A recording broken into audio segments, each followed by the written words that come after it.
Welcome to Madasaling Pinoy, your prayer partner. Ngayon ay Martes ng ika-22 linggo sa karaniwang panahon. Ang mabuting balita ng Panginoon ayon kay San Lucas.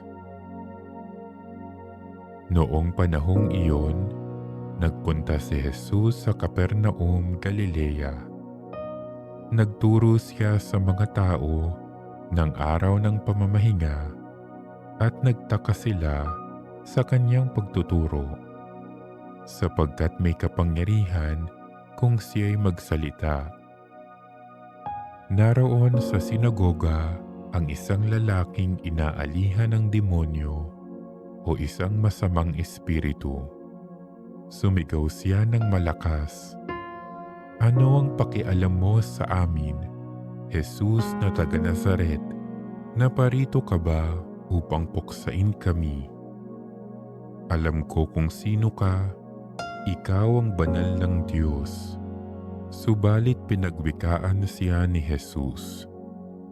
"Tumahimik ka, lumayas ka sa taong iyan." At sa harapan ng lahat, ang tao'y inilugmok ng demonyo at iniwan nang hindi man lamang sinaktan.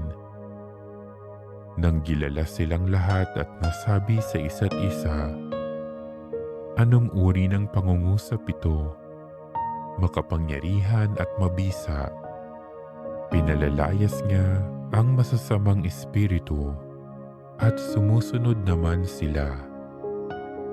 At kumalat ang balita tungkol kay Jesus sa buong lupaing iyon. Ang mabuting balita ng Panginoon.